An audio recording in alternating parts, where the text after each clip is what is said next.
फिर आपको खुश आमदीद कहेंगे और मुल्क की मजमूई सियासी सूरत हाल के ऊपर हम बात कर रहे हैं। इस घंटे के अंदर जो हमारे साथ हमारे मेहमान हैं, अपने पैनलिस्ट का इंट्रोडक्शन कराऊंगा। हमारे साथ सीनियर एंकर पर्सन और तज्जियाकार जावेद चौधरी साहब ज्वाइन कर रहे हैं। ब्यूरो चीफ इस्लामाबाद आमिर इलियास राना साहब भी हमारे साथ इस्लामाबाद से ज्वाइन कर रहे हैं और हमारे साथी एंकर सीनियर तज्जियाकार और एंकर पर्सन रहमान अजहर साहब भी इस ट्रांसमिशन में हमारा साथ दे रहे हैं। जावेद चौधरी साहब, सबसे पहले सर आपके पास आना चाहूँगा। कल जो स्पीच हुई इमरान खान साहब ने, जो तकरीर की, उसके बाद आज एक इंटरव्यू भी वो देने जा रहे हैं और कानूनी मुशावरत भी कर रहे हैं कि अब इस मरासले के मामले को आगे किस तरह लेके चलना है। सुनने में ये आ रहा है कि तंजीमी लेवल के ऊपर जिस दिन वोटिंग होनी है इतवार वाले दिन, उस दिन कोई मुकामी सतह के ऊपर मुख्तलिफ जगहों पर एहतजाज भी होंगे। इमरान खान साहब अब इस मामले को सियासी तौर पर सर और कितना आगे लेके चलेंगे, आप क्या समझते हैं?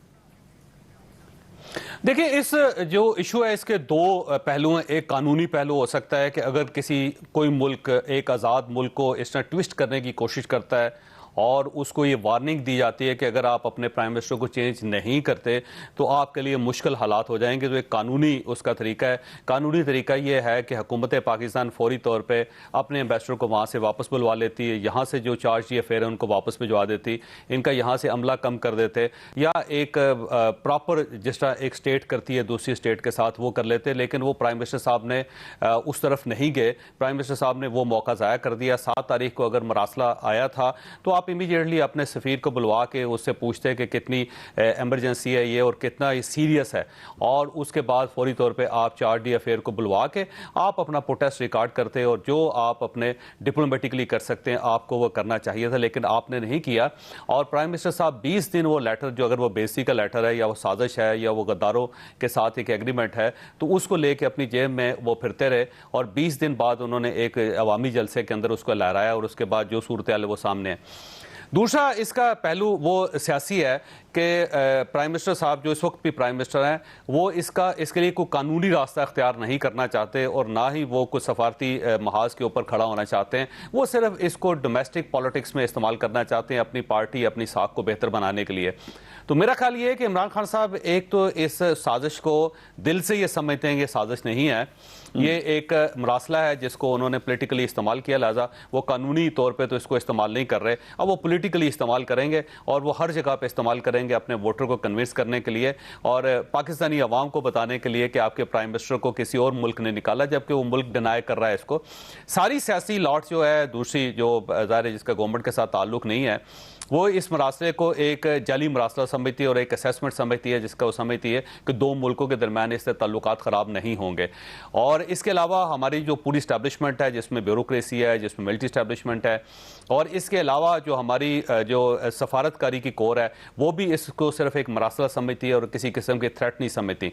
बल्कि जो पाकिस्तानी सफ़ीर हैं और जो फॉरेन ऑफिस के ऑफिसर्स हैं उन सब ने, उनकी अपनी मीटिंग्स भी हुई, उनके अपने ग्रुप्स भी हैं, उन सब में ये सर्कुलेट हुआ और सब ने ये कहा कि इसको बिला वजह एक पाकिस्तान और अमेरिका के दरमियान ताल्लुकात को ख़राब करने के लिए इस्तेमाल किया जा रहा है। इसकी वो वर्थ नहीं है, क्योंकि इस किस्म के 400 मरासले तो इस वक्त भी निकल आएंगे कि हर तरफ से जब भी कोई सफारत खाना होता है वो अपनी एक असेसमेंट भेजता है और बाज़ औक़ात तो असेसमेंट इतनी ख़तरनाक होती है कि उससे यूँ महसूस है जैसे कोई एटमी जंग शुरू होने वाली है, लेकिन वो असेसमेंट्स होती हैं, कोई थ्रेट्स नहीं होती। तो मेरा ख्याल है इमरान खान साहब आने वाले दिनों में इसको सिर्फ पोलिटिकली इस्तेमाल करेंगे। ये समझ लें कि ये PTI का अगला एजेंडा है, एक पोलिटिकल एजेंडा है, और इसके अलावा इस खत की या इस मरासले की कोई हैसियत नहीं है।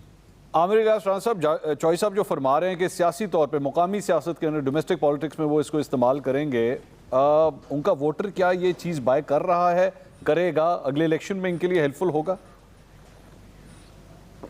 देखिए, वो कर चुके हैं, इसको सियासत में वो ला चुके हैं। 27 के जलसे में किया, उससे पहले ऐलान करते रहे और ये नहीं बता रहे ना शाह महमूद कुरैशी और ना प्राइम मिनिस्टर कि जिसकी मीटिंग का जिक्र किया उन्होंने असिस्टेंट सेक्रेटरी ऑफ स्टेट का, उसको इस्लामाबाद में किस खुश उसलूबी से मिले शाह महमूद कुरैशी और नेशनल सिक्योरिटी एडवाइज़र। 75 साल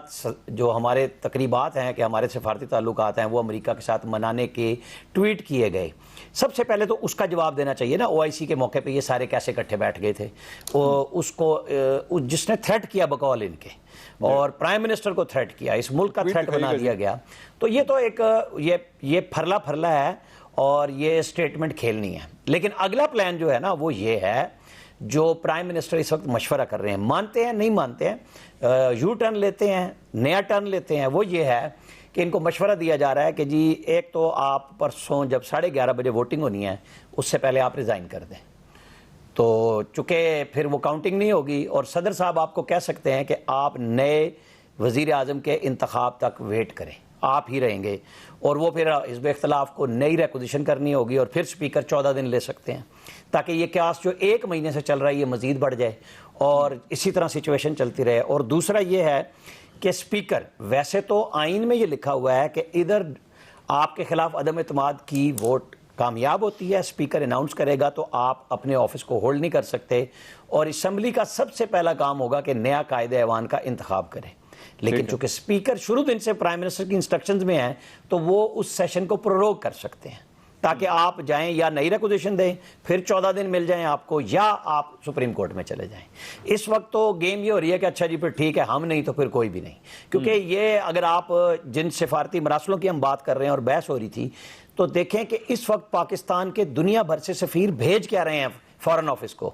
कि भाई हमारी जगसाई हो रही है, जिस किस्म की हरकतें आप कर रहे हैं इसके ऊपर कोई जल्दी डिसीजन लें, क्योंकि जो चीज़ें जिस तरह लटका रहे हैं, गवर्नमेंट तो कोई काम नहीं कर रही है 1 महीने से, आप अंदाजा कर लें कि क्या हो रहा है, कुछ भी नहीं हो रहा। प्राइम मिनिस्टर ने कैबिनेट जो 5वीं दफ़ा में जाके की, वो सिर्फ इसलिए की कि जी इस मरासले को जी हमने सीक्रेट से खोला है, कैबिनेट को दिखाया और दोबारा सील कर दिया बस। और बाई सर्कुलेशन जो मनपसंद तकरीरियां हैं वो हो रही हैं, जिसको आने वाले प्लान कर बैठे हैं कि हमने फारिग करना है आके। इस वक्त इसके अलावा तो कुछ नहीं हो रहा, गवर्नमेंट तो कोई काम नहीं कर रही। लोड शेडिंग के लिए जिन्होंने काम करना था वो प्रेस कॉन्फ्रेंस कर रहे हैं, कुछ भी नहीं कर रहे। ठीक है, ठीक है रहमान, ये जो भी ये गुफ्तगू हो रही है, आमिर इलियास राना साहब ने भी यही फरमाया, चौधरी साहब भी यही फरमा रहे हैं कि ये अपनी डोमेस्टिक पॉलिटिक्स के लिए इसको इस्तेमाल करना चाह रहे हैं, लेकिन और साथ ही साथ इस मामले को ड्रैग भी कर रहे हैं ज़्यादा से ज़्यादा। उन्होंने कहा कि ये भी प्लान है कि शायद वो पहले इस्तीफा दे दें और उसके बाद कंटिन्यू करें। ये क्यों इतनी डेस्परेशन है, इसको आगे बढ़ाने की, इतने आगे लाने की क्यों इतनी डेस्परेशन है? मतलब इनके पास पहले भी कई मौके आए, 27 तारीख को जलसा हुआ, उस दिन भी ये रिज़ाइन कर सकते थे, और भी जिस तरह कल रात को उन्होंने जब कौम से खिताब किया उसमें भी रिज़ाइन कर सकते थे, लेकिन ये इसको आगे से आगे ड्रैग करवाना चाह रहे हैं। आपको कोई मोटिव लगता है, कोई स्पेसिफिक वजह है इसको आगे इतना खींचने की, या बेसिकली वो असल बात यह है कि बस कुर्सी नहीं छोड़नी? कोई इसमें कोई डिज़ाइन नज़र आ रहा है या सिर्फ कुर्सी की खातिर ये सब कुछ हो रहा है? देखिए मंसूर, इस पे बात हुई कुछ पाकिस्तान तहरीक इंसाफ के जो बड़े सरकर्दा रहनुमा हैं, जो बड़ा एक ऑब्जेक्टिव व्यू जो है वो सियासत का लेते हैं, उनमें से बहुत सारे लोगों का ख्याल है कि पाकिस्तान तहरीक इंसाफ हर गुजरते दिन के साथ जो है पॉलिटिकली गेन कर रही है। ये मामला जब से शुरू हुआ था, आपको याद होगा, उस वक्त पाकिस्तान तहरीक इंसाफ बहुत कमजोर पोजीशन पे थी, महंगाई और ये तमाम बातें हो रही थी, इत्तेहादियों की तरफ से मिक्स सिग्नल आ रहे थे, लेकिन फिर उन्होंने आहिस्ता आहिस्ता से अपना ग्राउंड जो है वो गेन करना शुरू किया, और उसमें जो है वो फिर पहले जो है वो ये मुनहरिफ अरकान जो है वो आ गए, और इनके जो है वो पैसे लेने या ना लेने की जो है वो बहस जो है वो शुरू हो गई। उसमें भी पाकिस्तान तहरीक इंसाफ ने जो है वो गेन किया। फिर उसमें एक और बड़ा फैक्टर ये हुआ कि पाकिस्तान तहरीक इंसाफ का वो वोटर या सपोर्टर जिसने 2018 में या 2013 से जो खान साहब के साथ जो है वो चला आ रहा था, और वो इस वजह से उनके साथ था क्योंकि वो पीपल्स पार्टी के खिलाफ है, क्योंकि वो मुस्लिम लीग नून के खिलाफ है, और क्योंकि वो जमीयत उलमा इस्लाम के खिलाफ। तो हुआ ये कि 8 तारीख के बाद से, जब से ये तहरीक अदम एतमाद वाला मामला शुरू हुआ है, और जब से ये तीनों रहनुमा जो है वो तीनों पार्टियां जो है वो इकट्ठा नजर आना शुरू हुई है, तो वो पाकिस्तान तहरीक इंसाफ का जो वोटर है वो एक मरतबा फिर से पाकिस्तान तहरीक इंसाफ के साथ आना शुरू हो गया है। और पाकिस्तान तहरीक इंसाफ के बहुत सारे लोगों को ये लगता है कि जैसे जैसे